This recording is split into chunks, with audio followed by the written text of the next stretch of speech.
पूरे देश में बाबा साहब भीमराव अंबेडकर की जयंती पूरे हर्षोल्लास के साथ 14 अप्रैल को 130 जयंती मनाई गई, जिस पर अनेक आदर्शों के द्वारा बनाए गए संविधान के बारे में लोगों को विस्तृत जानकारी दी गई। लेकिन सबसे बड़ी बात यह है कि इस बार बाबा साहब भीमराव अंबेडकर की जयंती मटेरा क्षेत्र, असवा, मोहम्मदपुर इलाकों पर भी धूमधाम से मनाई गई। जानकारी के मुताबिक आपको बता दें कि बहराइच के मटेरा थाना क्षेत्र के अंतर्गत ग्राम सभा असवा मोहम्मदपुर के ऋषि नगर गाँव में युवाओं द्वारा बाबा साहब भीमराव अंबेडकर की जयंती पर कार्यक्रम आयोजित किया गया। मटेरा क्षेत्र के लोगों ने कोरोना की महामारी को देखते हुए सोशल डिस्टेंसिंग और मास्क पहने हुए दिखे। इस कार्यक्रम में मटेरा क्षेत्र के असवा मोहम्मदपुर लोग मौजूद रहे। आज जी डॉक्टर बी आर अम्बेडकर की 130वीं जयंती जी जो भारत के संविधान निर्माता हैं उनके और जो वहाँ हमारे वंचित समाज के जो मुखिया हैं उनकी आज जयंती मनाई गई और वे गाँव के लोगों ने उत्साह दिखाया। पहली बार उन्होंने सबको अजलात किया। जी इसके बारे में आपके यहाँ क्षेत्रवासियों को क्या क्या चीज़ें बताई गई डॉक्टर अंबेडकर साहब बारे की? में बताया गया कि बाबा साहब का जो संघर्ष जीवन संघर्ष था उसके बारे में कि उन्होंने यहाँ तक का ये पैगाम हासिल किया। उनकी पढ़ाई से लिखाई के रहन सहन से सारी व्यवस्थाओं को देखते हुए दिनांक 14 अप्रैल 2021 को जयस्तंभ चौराहे पर गंज बासुदा पुलिस द्वारा जनता को कोरोना वायरस के प्रति जागरूक करने के लिए मैं हूं कोरोना दूत एक सेल्फी कटआउट तैयार किया और जिन लोगों द्वारा मास्क नहीं लगाया जा रहा है उनकी कटआउट में फोटो लेकर उनके हाथ पर मैं हूं कोरोना दूत की सील लगाई गई। बाद में उन्हें फ्री में मास्क दिया गया और 1 घंटे के लिए खुली जेल में कोरोना से बचने के उपाय लिखने को कहा, जिससे जन जन में कोरोना के प्रति जागरूकता आए। इस कार्यक्रम में एसडीओपी गंज बासुदा भारत भूषण शर्मा, थाना प्रभारी गंज बासुदा शहर सुमित देसाई, थाना प्रभारी गंज बासुदा देहात बीडी बीरा, यातायात पुलिस बल और राष्ट्रीय सेवा योजना के छात्र छात्राएं उपस्थित रहे। इस कटआउट और इन प्रतियोगिताओं का अर्थ ये है कि कोविड-19 से अवेयर रहे और साधनों का sanitiser, mask, social distance maintain करें। कोरोना से डरे नहीं, कोरोना से डरना नहीं है, कोरोना को हमको भगाना है इन साधनों का उपयोग करके। आप हाथ पर सील क्यों लगा रहे हैं सर? ये इसीलिए अवेयरनेस के लिए कि वो जागरूक हों और अगली बार मास्क का उपयोग करके आए और इस तरह निबंध भी इनसे लिखवा रहे हैं। निबंध प्रतियोगिता खुली जगह पे ग्राउंड पर रखी है। प्रदेश सरकार ने एक दिन पहले ही कोविड-19 के बढ़ते असर को रोकने के लिए अलग अलग मंत्रियों को जिले की जिम्मेदारियां दी हैं। स्वास्थ्य मंत्री प्रभुराम चौधरी को विदिशा और रायसेन जिले की जिम्मेदारी दी गई। आज देर रात को 9 बजे के लगभग प्रभुराम चौधरी सागर होते हुए विदिशा पहुंचे। उन्होंने यहां मेडिकल कॉलेज में कोविड-19 की तमाम व्यवस्थाओं का जायजा लिया। कंट्रोल कमांड सेंटर में उन्होंने वीडियो कॉलिंग करी और सीसीसी में भर्ती मरीजों और होम आइसोलेशन पर भर्ती मरीजों से वीडियो कॉल के जरिए बातचीत कर उनका हाल जाना। मीडिया से बात करते हुए उन्होंने कहा कि पूरे प्रदेश में सरकार कोरोना से लड़ने के लिए तमाम प्रयास कर रही है। शासन प्रशासन, सभी कर्मचारी, नगरपालिका, स्वास्थ्य कर्मी, डॉक्टर लगातार काम कर रहे हैं। एक दिन पहले 2 स्वास्थ्य कर्मी महिलाओं की मौत पर उन्होंने शोक व्यक्त किया। शासन की ओर से हर संभव मदद की बात कही। नटेरन के डॉक्टर विजय ठाकुर पर कार्रवाई की बात कही। प्रदेश में स्वास्थ्य मंत्री के लापता होने के पोस्टर के मामले में उन्होंने कहा कि मैं आपके सामने हूं, लापता नहीं हूं। उन्होंने इस प्रक्रिया को विरोधियों की चाल करार दिया। हमारी टीम, जो हमारे पैरा मेडिकल स्टाफ, हमारे फ्रंट लाइन वर्कर, चाहे रेवेन्यू के हों, चाहे हमारे नगर निगम के नगर पालिकाओं के लोग हों, चाहे हमारे सफाई कर्मी हों, सभी को जो हौसला उन लोगों ने काम कर रहे हैं, उन लोगों की मदद कर रहे हैं, उन सब के लिए भी मैं धन्यवाद देना चाहता हूं। और सब लोग लगकर मिलकर निश्चित रूप से इस महामारी से हम इस जंग को जीतेंगे और सब लोग स्वस्थ हो रहेंगे। मंत्री जी, ये देखने में आ रहा है डॉक्टर्स जो मेहनत कर रहे हैं, राजस्व विभाग, कलेक्टर, एसपी, सभी लोग जो मेहनत कर रहे हैं वो नो डाउट बहुत अच्छी है, लेकिन जनता इसको समझने तैयार नहीं। लॉकडाउन लगाया, खुलेआम घूम रही, आज पूरा बाजार बंद था लेकिन जनता बाहर घूम रही। सत्य कहाँ है? अब जनता के हितों के लिए देखिए, इतना जागृत करने का हम लोग प्रयास कर रहे हैं, इतना अनाउंसमेंट कर रहे हैं, सब लोगों को बातचीत कर रहे हैं, सबसे किसमें हम लोग होर्डिंग लगा रहे हैं कि भैया आप लोगों को अपने लोगों से, अगर अपने परिवार के लोगों से, अपने पड़ोसी से, अपने दोस्त मित्रों से, सबसे अगर आप लोग प्यार करते हो तो आपको ये सब गाइडलाइन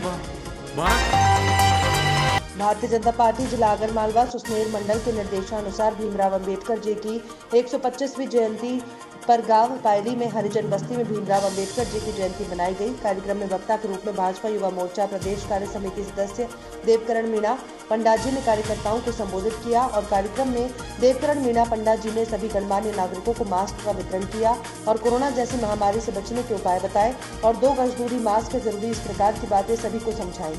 इस अवसर पर युवा कार्यकर्ता कैलाश मालवीय, राजेश भिलाला, हरि सिंह, प्रेम वर्मा, बलराम राव और बस्ती के सारे कार्यकर्ता उपस्थित थे। गरीबों के मसीहा भीमराव अंबेडकर जी की जयंती मनाई जा रही है। भीमराव अंबेडकर का जीवन अगर देखा जाए तो शोषित, गरीब, दलित, पीड़ित और के लिए पूरा जीवन समर्पित कर दिया। उन्होंने अपने जीवन को दलितों के रूप में, उनके उत्थान के रूप में जो कुप्रथाएं भारत के अंदर मौजूद थी, छुआछूत, वर्ग भेद, जाति भेद, इन सब का जो शोषण हो रहा था, लेकिन भीमराव जी अंबेडकर ने अपना पूरा जीवन एक समाज के लिए, इस देश के विकास के लिए, इस देश को एक सही जगह और इस देश के मानव जन के लिए उन्होंने जन कल्याण के लिए अपना पूरा जीवन समर्पित कर दिया। आज के पावन पर्व नववर्ष वैसाखी नवरात्रि के एक साथ होने की खुशी में राष्ट्रीय हिंदू शक्ति संगठन के दिल्ली प्रदेश अध्यक्ष RS बालाजी अपने दल बल के साथ अपने बिंदापुर कार्यालय से गाड़ियों में गाजियाबाद के दासना में अखिल भारतीय संत महापरिषद के राष्ट्रीय संयोजक पति नरसिंहानंद सरस्वती जी से मिलने पहुंचे। आपको बता दें कि RS बाली और उनके संगठन के सभी कार्यकर्ता स्वामी यति नरसिंहानंद सरस्वती महाराज जी से मिल चुके हैं और उनको पूरा समर्थन देने का वादा भी कर चुके हैं। आज इसी वादे को निभाने के लिए वो अपने दल बल के साथ दासना पहुंचे और स्वामी यति नरसिंहा महाराज को तलवार भेजकर स्वागत किया। प्रसन्नता का विषय है कि हिंदुओं के शेर जाग रहे हैं और मैं इन जागते हुए शेरों को देखकर बहुत प्रसन्न हूं। इन्हें बहुत बहुत साधुवाद देता हूं, बहुत बहुत आशीर्वाद देता हूं। मां और महादेव से मेरी प्रार्थना है कि इनकी सभी मनोकामना पूरी करें, इन्हें बल दें, इन्हें शक्ति दें, ताकि ये धर्म को भी बचाएं, अपने परिवार को भी बचाएं, अपने आप को भी बचाएं और हमें भी बचाएं। इन्हीं की शक्ति पर हम लड़ रहे हैं। अगर ये साथ नहीं है तो हमारी लड़ाई का कोई अर्थ नहीं है। इसीलिए बहुत बहुत अच्छा लगता है। बहुत बहुत इनको आशीर्वाद है, बहुत बहुत साधुवाद है।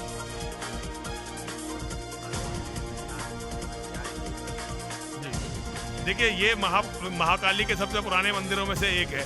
यहाँ साक्षात माँ और महादेव विराजमान रहते हैं। ये नवरात्रि के पहले दिन आए हैं, ये बड़े सौभाग्य की बात है और मेरा इनसे अनुरोध है कि जैसे इन्हें समय मिले आते रहें। यहाँ माँ के चरणों में जो भी आता है, माँ और महादेव उसकी सभी मनोकामना पूरी करते हैं। तो मेरा बहुत बहुत साधुवाद, बहुत बहुत शुभकामनाएं हैं इनके लिए। पूरे देशवासियों को केवल इतना ही संदेश रहेगा कि सभी लोग खड़े हो जाएं अपने परिवार को बचाने के लिए, अपने बच्चों को बचाने के लिए। कांग्रेस के पूर्व अध्यक्ष राहुल गांधी ने विदेश में निर्मित कोविड रोधी टीकों के भारत में उपयोग को मंजूरी देने की तैयारी को लेकर बुधवार को महात्मा गांधी के एक कथन का हवाला देते हुए सरकार पर कटाक्ष किया। उन्होंने महात्मा गांधी के एक चर्चित कथन को उद्धृत करते हुए ट्वीट किया, पहले वो तुम्हारी उपेक्षा करेंगे, फिर तुम पर हंसेंगे, फिर वो तुमसे लड़ेंगे, फिर तुम जीत जाओगे। दरअसल राहुल गांधी ने कुछ दिनों पहले सरकार से आग्रह किया था विदेश में निर्मित टीकों के भारत में उपयोग को अनुमति दी जाए।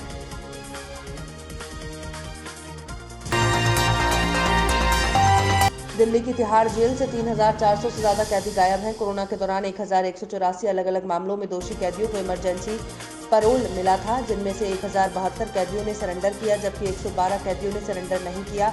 इसी तरह जेल में बंद 5,556 विचाराधीन कैदियों को कोरोना के दौरान जमानत दी गई, जिसमें से 2,200 कैदी बेल का समय खत्म होने से पहले वापस आ गए, जबकि करीब 3,300 विचाराधीन कैदी अब तक नहीं लौटे हैं। देश में तेजी से पांव पसार रही कोरोना महामारी के मद्देनजर केंद्र सरकार ने बुधवार को केंद्रीय माध्यमिक शिक्षा बोर्ड की 10वीं की परीक्षा रद्द कर दी है, जबकि 12वीं की परीक्षा स्थगित करने का फैसला किया है। इसका प्रभाव देश भर के 21 लाख से अधिक छात्रों पर पड़ेगा। ये पहला मौका है जब CBSE के 10वीं की परीक्षा पूरी तरह से रद्द की है। पिछले साल महामारी के कारण परीक्षा आंशिक रूप से रद्द की गई थी। प्रधानमंत्री नरेंद्र मोदी के नेतृत्व में हुई बैठक में परीक्षाओं के संदर्भ में ये फैसला लिया गया। स्वेज नहर में फंसे विशाल जहाज, जिसके कारण करीब एक सप्ताह तक दुनिया भर का व्यापार थम कर रह गया था, कोर्ट के आदेश पर जब्त कर लिया गया है। स्वेज नहर के अधिकारियों ने मंगलवार को एक जानकारी देते हुए बताया कि विशाल जहाज के मालिकों की ओर से $900 मिलियन की राशि दिए जाने के बाद भी इस जहाज को छोड़ा जाएगा। गौरतलब है कि 2 लाख टन का MV एवर गिवन नाम का विशाल जहाज पिछले साल स्वेज नहर में फंस गया था। हिंदू महासागर क्षेत्र में चीन की मौजूदगी पर भारतीय नौसेना ने कहा है कि इसमें आश्चर्य की बात नहीं है। एडमिरल करमबीर सिंह ने बुधवार को कहा कि इसमें आश्चर्य की बात नहीं है कि चीन हिंद महासागर क्षेत्र में कदम रख रहा है, क्योंकि उसके ऊर्जा स्रोत, बाजार और संसाधन पश्चिम में स्थित हैं। पाकिस्तान में एक मौलाना की गिरफ्तारी के बाद से उसकी कट्टरपंथी इस्लामी पार्टी के कार्यकर्ताओं और पुलिस के बीच जगह जगह हिंसक झड़प हो रही है। पत्थरबाजी, आगजनी और हिंसा के चलते सड़कें जैसे जंग का मैदान बन गई हैं। लाहौर एक तरह से जल रहा है। सोशल मीडिया पर civil war in Pakistan trend कर रहा है। गृह युद्ध जैसे हालात बन गए हैं। कप्तान बाबर आजम की शानदार शतक और उनकी मोहम्मद रिजवान के साथ 197 रन की ओपनिंग साझेदारी की मदद से पाकिस्तान ने दक्षिण अफ्रीका के तीसरे T20 मुकाबले में बुधवार को 9 विकेट से पीटकर 4 मैचों की सीरीज में 2-1 की बढ़त बना ली है। दक्षिण अफ्रीका ने 20 ओवर में 5 विकेट पर 203 रन का मजबूत स्कोर बनाया, लेकिन पाकिस्तान ने 18 ओवर में ही 1 विकेट पर 205 रन बनाकर मैच समाप्त कर दिया। इस पारी के साथ ही बाबर आजम ने पाकिस्तान की तरफ से सबसे तेज T20 शतक जोड़ने का रिकॉर्ड बना दिया। IPL 2021 का छठा मुकाबला सनराइजर्स हैदराबाद और रॉयल चैलेंजर्स बेंगलुरु के बीच खेला गया। इस मुकाबले में RCB ने हैदराबाद के सामने जीत के लिए 150 रन का लक्ष्य रखा था, लेकिन हैदराबाद की टीम 9 विकेट खोकर सिर्फ 143 रन ही बना सकी और मुकाबला 6 रन से हार गई। SRH की ओर से सबसे ज्यादा 54 रन कप्तान डेविड वार्नर ने बनाए, पर उनका अर्धशतक टीम के काम नहीं आ सका। सरकार चालू वित्त वर्ष के दौरान खुली बिक्री पेशकश के जरिए नेशनल फर्टिलाइजर्स लिमिटेड में 20% और राष्ट्रीय केमिकल्स एंड फर्टिलाइजर्स में 10% हिस्सेदारी की बिक्री करेगी। निवेश और सार्वजनिक संपत्ति प्रबंधन विभाग ने इस प्रस्तावित शेयर बिक्री के प्रबंधन के लिए मर्चेंट बेकरों से बोलियां आमंत्रित की है। कार्तिक आर्यन की फिल्म धमाका बीते लंबे वक्त से चर्चा में है। कभी फिल्म की कास्ट को लेकर तो कभी फिल्म की शूटिंग अवधि को लेकर फिल्म खबरों में बनी रही। अब फिल्म से जुड़ी लेटेस्ट खबरों की माने तो इस फिल्म ने रिलीज होने से पहले ही रिकॉर्ड बना दिया है। ये फिल्म OTT प्लेटफॉर्म पर बिकने वाली अब तक की सबसे महंगी फिल्म बन गई है। इस फिल्म के साथ ही कार्तिक आर्यन ने अक्षय कुमार, वरुण धवन समेत सभी स्टार्स को पीछे छोड़ दिया है।